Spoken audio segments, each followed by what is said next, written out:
মাত্র 3 দিনের প্রেম আর 4 দিনের মাথায় বিয়ে।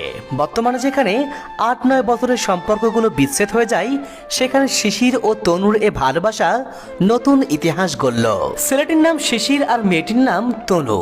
তাদের দুজনের পরিচয় হয়েছিল ফেসবুক থেকে, আর পরিচয় হবার মাত্র 3 দিনের মধ্যেই তাদের রিলেশন হয়ে যায় এবং এই 3 দিনের ভেতরেই তারা সিদ্ধান্ত নেয় বিয়ে করার।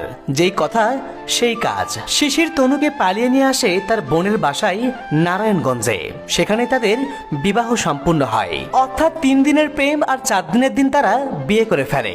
বিয়ের পর খুব তাড়াতাড়ি দুজনের পরিবার মেনেও নিয়েছে, তাই এখন তারা একসাথে সুখের সংসার করছে। সত্যি ভাবতেই অবাক লাগে, যেখানে বছরের পর বছর সম্পর্ক করার পরেও হাজারো সম্পর্ক ভেঙে যায়, সেখানে মাত্র 3 দিনের সম্পর্ক পূর্ণতা পেয়ে গেল।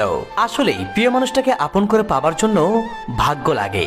ভাগ্যে না থাকলে শত ভালোবাসার পরেও তাকে হারাতে হয়, আর ভাগ্যে থাকলে এভাবেই পূর্ণতা পায়। প্রার্থনা করি শিশির ও তনুর আগামীর জীবন সুন্দর হোক, শুভ হোক এবং প্রত্যেকের ভালোবাসার গল্প এভাবেই সফল হোক। ভিডিওটি ভালো লাগলে শেয়ার করবেন এবং কমেন্ট করে জানাবেন আপনি কি আপনার প্রিয় মানুষটাকে আপন করে পেয়েছেন নাকি হারিয়ে ফেলেছেন।